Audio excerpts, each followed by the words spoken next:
The year 1995 marked the beginning of a time of profound changes and insights into the human psyche and imagination, at least in my life. This video is created as a thank you to all those who accompanied me in life, who initiated me into the secrets of medicine and psychology and the mysteries of exorcism. Experiences with supernatural events and the complexity of reality with the most diverse understandings of politics, religion, and their teachers.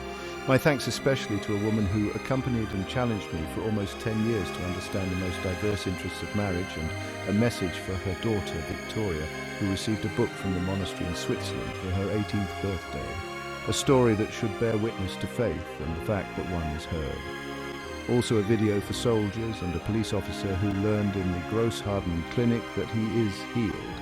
A story that connects his family closely with Sister Lucia and Fatima and to his relatives.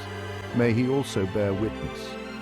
It was a time not only of immense emotional experiences and upheavals, which began with the unexpected event of a separation from my wife. This personal crisis at the beginning of 1995 shook me to the core of my soul because I did not understand it.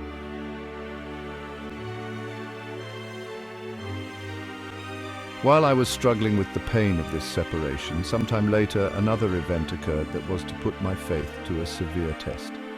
From a friend and bishop, I received cries for help, and he wanted to make a pilgrimage with me to Fatima to beg for peace on his knees. Unfortunately, he died very suddenly from fire and steel. Afterwards, I traveled to Lourdes, where I was touched by a spiritual experience. On the way to the grotto in Lourdes with a cigarette in my mouth, a force and a being embraced me. It showed me without accusation what had built up in my life, in my soul, like garbage. Then the Spirit led me to Israel to see the area where Jesus lived. At the Sea of Galilee, I understood much better what was written in the Bible. Afterwards, the way led me to India to a priest friend.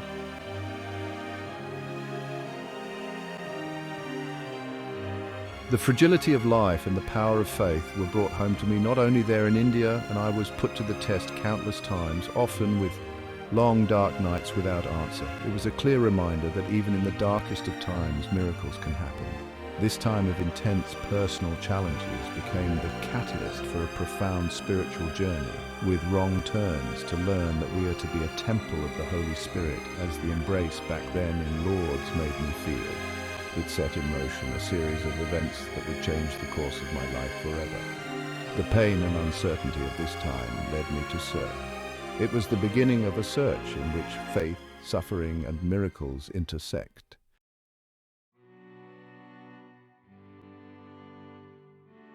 Determined to save my relationship and my relationship with God, I embarked on another journey to Lourdes, a place known for its connection to miraculous healings. My heart longed for a miracle. A nun from the Petit Couvent placed my wedding ring on the altar, saying that the Mass and intention tomorrow would be for God's will to be done.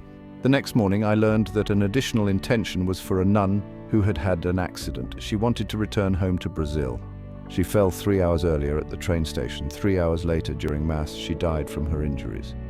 The following 3 days, as I also kept vigil at the open coffin in the monastery, I learned a lot and was able to reflect on the separation from my wife and how quickly life ends, and we have no more opportunity to say what is important to us or to apologize.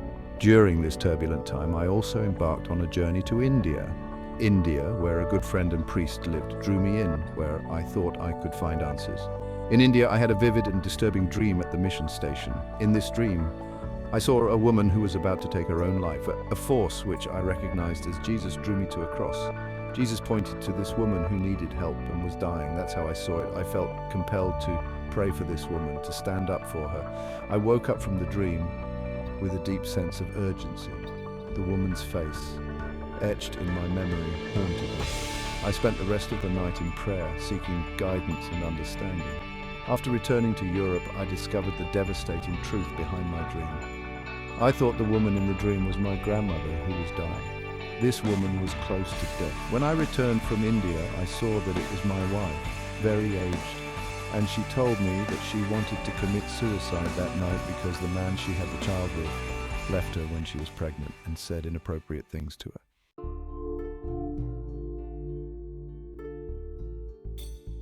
The weight of my marriage crisis was heavy on my shoulders. The thought of losing my wife filled me with despair. Determined to save our relationship, I embarked on a pilgrimage to Lourdes, a place known for its connection to miraculous healings and divine intervention. My heart longed for a miracle, a sign that our marriage could be saved. I clung to the hope that prayer could heal what seemed irrevocably broken. The atmosphere in Lourdes was filled with a palpable sense of faith and desperation. Pilgrims from all walks of life gathered, seeking solace and healing. I, my heart heavy with my own burdens. I prayed there not just for myself, fervently for divine intervention, for guidance and strength. Every day I participated in the processions, the communal prayers, and the rituals that draw pilgrims to Lourdes. I found a strange comfort in the possibility of miracles. I drew strength from the stories of others, from those who had experienced the transformative power of faith in this sacred place. Despite the solace I found in prayer and the hope that flickered within me, doubts lingered. The pain of separation was fresh, and the future seemed shrouded in uncertainty. As I prepared to leave Lourdes, I carried a mix of emotions within me, hope mingled with apprehension, faith tested by doubt. The journey to save my marriage was far from over, but Lourdes had planted a seed of resilience in my soul.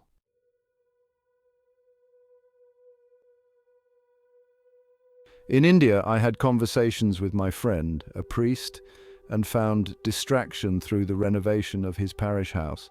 I helped renovate a mission and a well. I spent my days doing some renovation work at the old mission and also meditating in silence.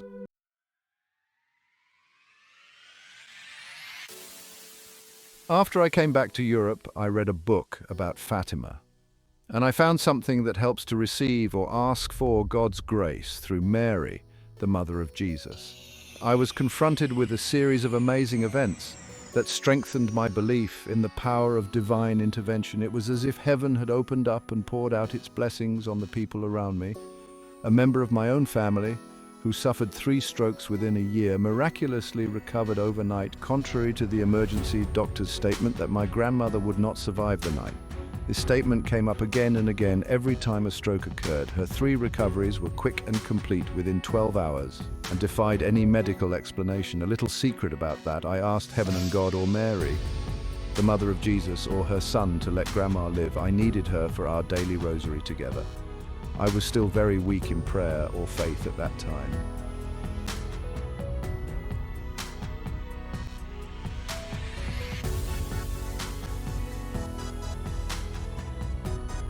Then I received the awe-inspiring news of Paul, a classmate and fellow soldier like me. He was a young man battling the devastating effects of leukemia and blood cancer. Faced with a bleak prognosis and seemingly insurmountable odds of this disease, I sent him a rosary and had a mass read in Connersreuth. I referred to Sister Lucia's book, how her mother was healed and what she promised the mother of Jesus. I wrote him a letter and said that he should find 2 people to walk the rosary on their knees, as Sister Lucia did, and when he is healed, he knows what to fulfill.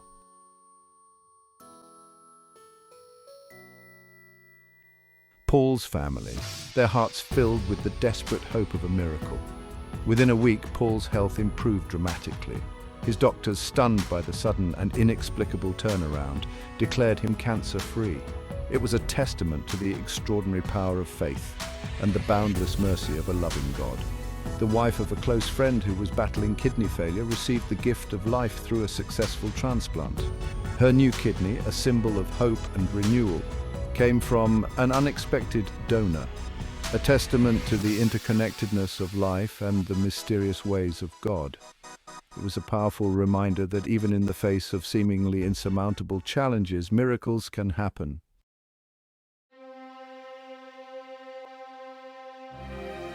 These miracles weren't just happening in people's personal lives. It became more and more clear that a higher power was at work, influencing events on a global scale.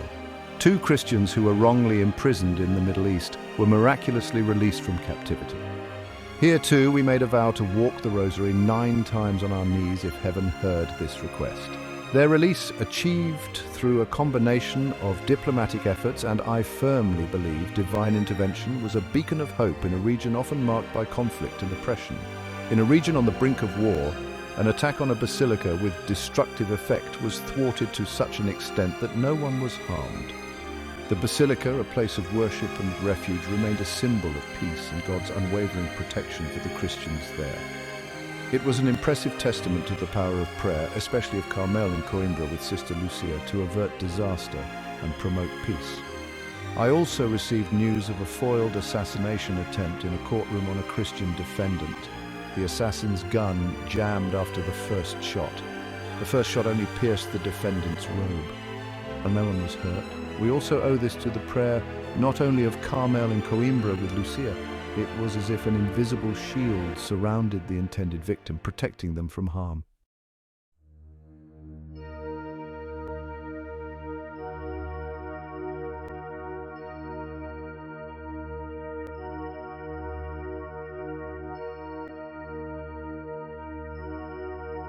While these amazing events filled me with awe and thankfulness, I also learned to appreciate the deep meaning of the smaller, quieter miracles that happened all around me every day.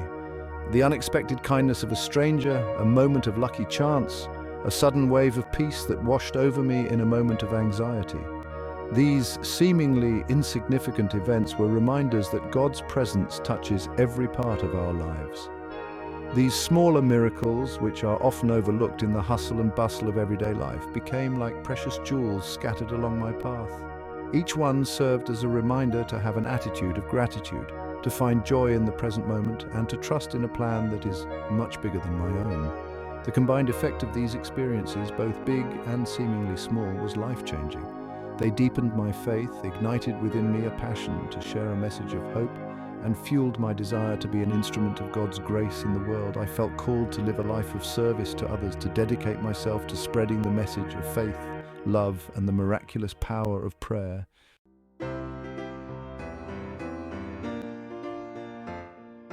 The year 1998 marked a turning point in my spiritual journey. It was then that the seed of an idea, planted years earlier during my travels and trials, began to take root. This idea, nurtured by faith and a deep belief in the power of prayer, would blossom into the Pilgrim Madonna project. It began with a simple act of devotion, the purchase of a beautiful statue of the Virgin Mary, a tangible representation of my growing commitment to spreading her message of peace and hope. The Pilgrim Madonna, as I named her, was more than just a statue. She was a symbol of faith, a beacon of hope, and a tangible reminder of the countless miracles I had witnessed. I felt called to illuminate and pass on the message and answers to prayer through the nuns in Coimbra and the angel's message to the 3 shepherd children, as well as the message of Fatima in depth, to share it with the world, to allow her presence to touch the lives of others, to inspire prayer and devotion, and to spread her message of peace, love, and reconciliation. With each passing month, the vision for Pilgrim Madonna became clearer. I felt compelled to take her on pilgrimages, to let her see the land. A custom-made crown was made for the Pilgrim Madonna. Later I realized it was a symbol that heaven did not want, as was the protest of Sister Lucia, one of the shepherd children. But she submitted to the Pope's judgment. In March 1999, I embarked on a pilgrimage to Krakow, Poland, and to a friend in Lublin, and on the journey I also saw the former concentration camp. The Pilgrim Madonna accompanied me on this journey of faith, and I learned a lot from the priest and friend about what he experienced as a child during the war. Krakow, a city with a rich history and spiritual significance, was the place where I got married. I visited a monastery there to examine the message, as this monastery claimed to be a Fatima center. Far from it, I discovered it was about something else. The next few months were a whirlwind of activity as the Pilgrim Madonna project gained momentum. May 13th, 1999 marked a significant milestone. The Pilgrim Madonna was officially placed in a pilgrimage church. This was a crucial step, securing her place in the future. A month later, in June, the Pilgrim Madonna was welcomed into the holy spaces of Connersreuth Monastery. This monastery is known for its connection to Therese Neumann, a mystic and stigmatic. The nuns at the monastery offered prayers and blessings for the success of the children's project. The Pilgrim Madonna's journey continued. In July, she was brought to Eichkirchen. There she received more than just a blessing for the soul from a revered and holy priest. I learned a lot from him, especially the use of exorcised holy water. His blessing, imbued with years of faith and devotion, felt like a powerful anointing. It was a confirmation that the Pilgrim Madonna project was indeed guided by divine providence. On August 14th, a new initiative was launched, the Children's Rosary in Poprad, Slovakia. This initiative, inspired by the belief in the power of children's prayers, aimed to introduce young hearts to the Rosary and encourage them to pray for peace and unity in the world. The Children's Rosary was a resounding success. The children were briefly excited to take part in this significant act of devotion. On October 18, 1999, news of the Pilgrim Madonna project reached the Carmelite nuns in Fatima, Portugal. It's a place forever linked to the apparitions of the Virgin Mary. The nuns, touched by the project's mission and its alignment with the message of Fatima, prayer, penance, and conversion, pledged their prayers and support. Their prayers, offered in the very place where Mary appeared, felt like a powerful source of strength and encouragement.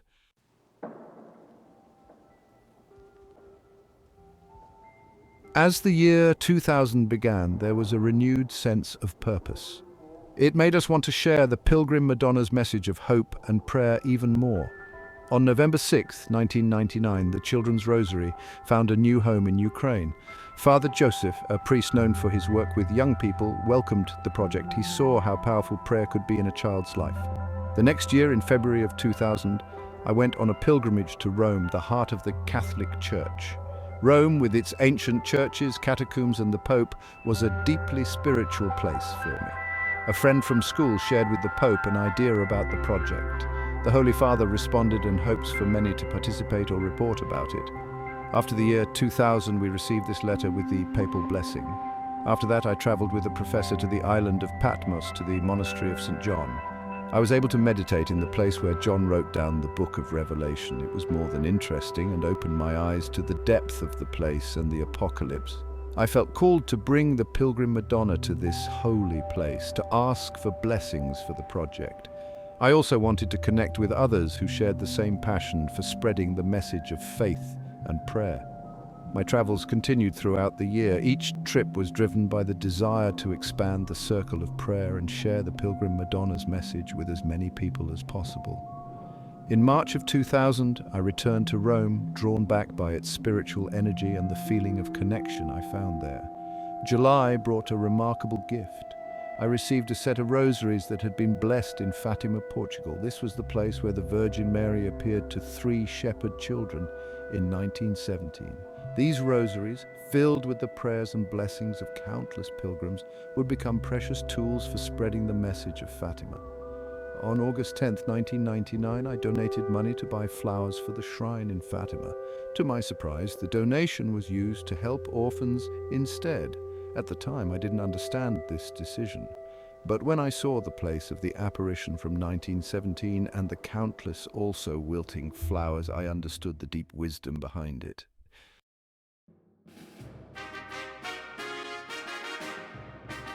The tapestry of faith woven through the Pilgrim Madonna project was enriched by encounters with people whose lives had been touched by miracles.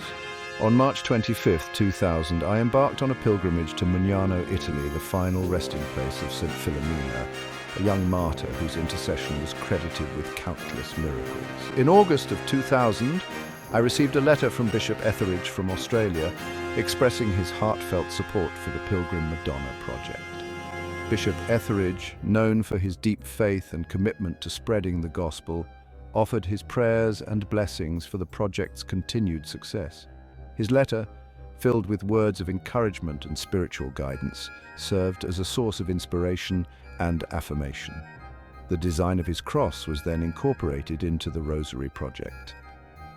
June 2000 brought a series of blessings for the Pilgrim Madonna project. On June 14th and 15th, the project received the special blessing of Sister Lucia's confessor in Pontevedra, Spain. Sister Lucia was one of the visionaries of Fatima. Sister Lucia, who dedicated her life to spreading the message of Fatima, held a special place in my heart, which, for the time being, will remain a secret. The blessing from her confessor felt like a powerful confirmation that the project aligned with her vision. On June 19, 2000, the Pilgrim Madonna project received another blessing, this time in Poprad, Slovakia. The overwhelming support from the local parish priest was deeply moving. A cardinal from Rome, who originated from that area, also blessed 3 pilgrim statues in Poprad.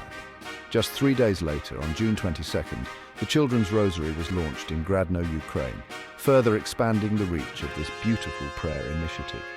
The Pilgrim Madonna project was constantly evolving, guided by a deep belief in the power of prayer and the desire to bring people closer to God. Every encounter, every prayer, every act of faith added a new thread to this intricate tapestry of faith and miracles.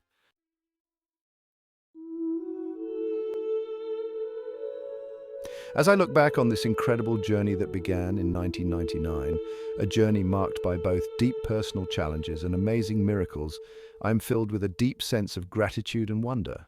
What began as a time of immense personal turmoil, a time when my faith was tested like never before, has become a testament to the transformative power of prayer, the unyielding strength of the human spirit, and the boundless love and mercy of a God who hears our prayers.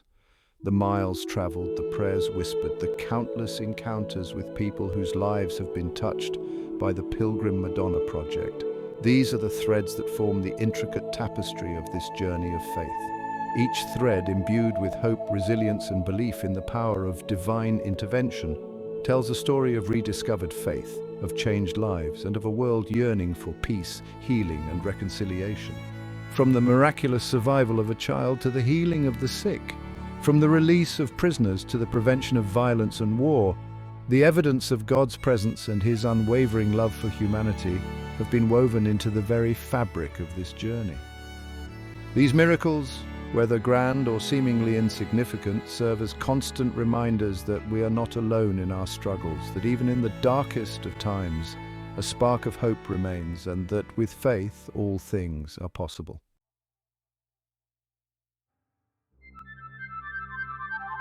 Dear reader, I invite you to welcome the miracle of faith into your own life. Open your heart to the possibility that a power greater than ourselves is at work, guiding events in ways we may never fully understand. Cultivate an attitude of thankfulness for the blessings, big or small, that grace your days. Find comfort in prayer, knowing that the longings of your heart are heard and will be answered in a way that serves your highest good. The path of faith is not always easy. There will be times of doubt, moments of despair, and challenges that test the very core of your being. But it is in these moments of darkness that the light of faith shines brightest. In our willingness to surrender to the unknown, to trust in the unfolding of a plan far greater than our own, we discover the true meaning of faith. Harness the power of prayer, not only for yourself, but for the hearts of the world around you.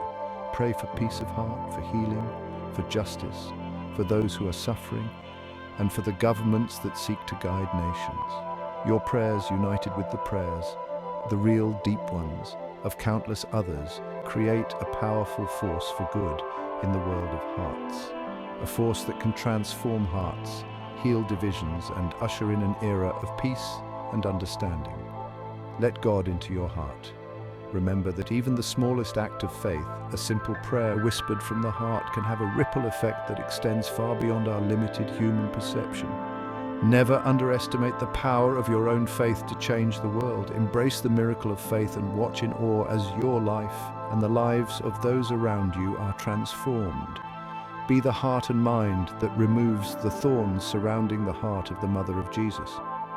A message to the visionary in Pontevedra when she was housed there as a nun.